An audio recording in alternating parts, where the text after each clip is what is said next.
Let's say you have a tough conversation coming up and it's just sitting on your calendar like any other task.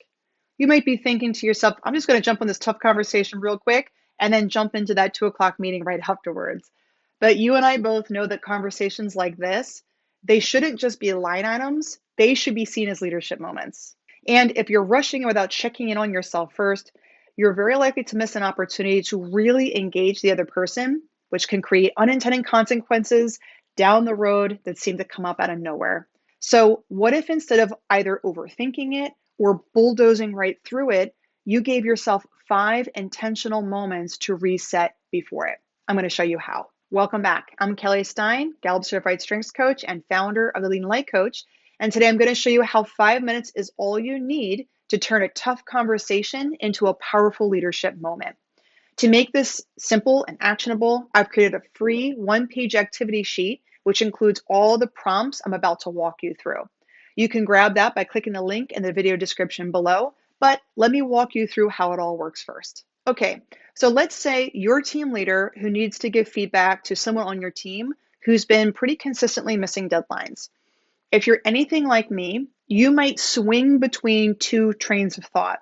The first one's something like, let's just rip off the band-aid and get it over with. They're going to be fine.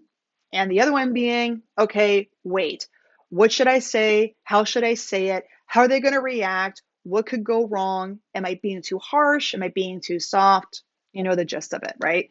And it starts to turn into this loop. Just say it, but say it perfectly. Be clear, but also be kind. Name the issue, but don't forget the positives. Stay calm, but make sure you're direct and clear. When you're in that kind of headspace, it can be really easy to fall into judgment of yourself, but also of them. And you begin evaluating instead of connecting. And you also tend to focus more on performance instead of potential. So that's the tell when it's time to pause and pull out this sheet. The first step is to name the situation. What change or challenge are you currently navigating? This is a key step because it separates the person from the problem. So let's say the issue is, I expect projects to be completed on time, and this person has missed 3 deadlines. Now notice that I'm not making the person the problem, right? We're naming an unmet expectation. And that small shift matters because we're not here to correct for perfection. We're here to lead with clarity and offer an invitation to rise. That means showing someone the standard without assigning any kind of shame. Here is where you want to get really clear that you're entering into a conversation saying something like, I believe that you can meet this, and I'm here to support that growth. When you lead from that kind of energy, the conversation doesn't just become easier, it becomes more effective, it becomes more human, and it's way more likely to move someone forward. The second step is to name your natural response. So, what's your first instinct when navigating a change or challenge like this? Do you jump into action right away? Do you tend to focus on people's feelings?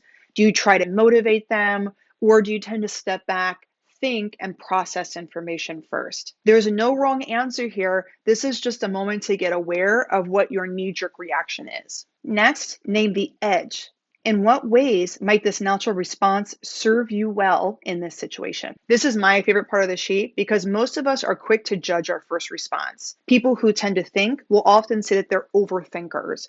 But thinking is a strength when it's done intentionally.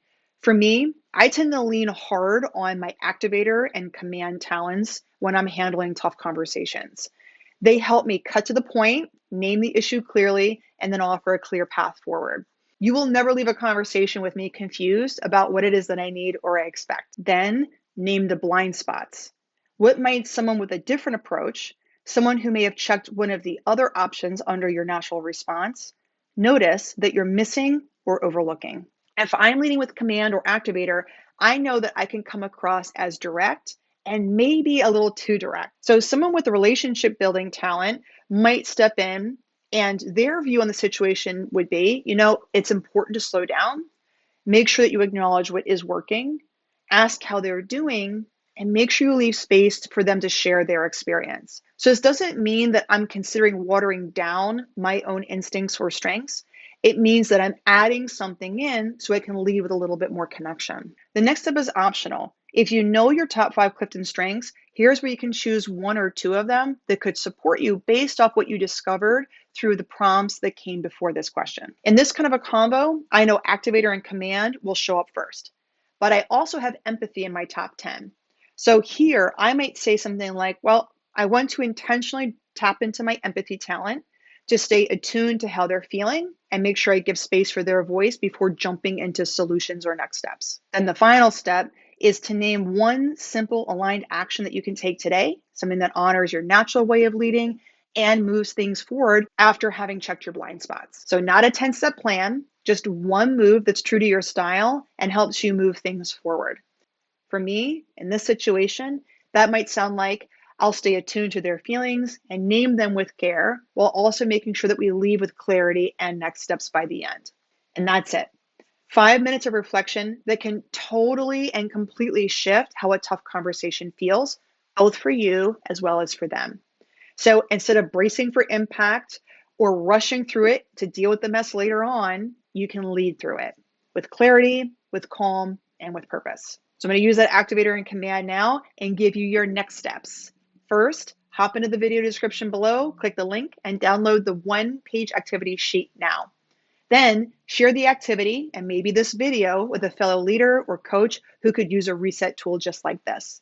And finally, hit like and subscribe if you found this video helpful. And the next time you catch yourself thinking, I'm just going to knock this conversation out real quick, now you know it's time to pause because you've got 5 minutes and you know how to use them well. See you next time.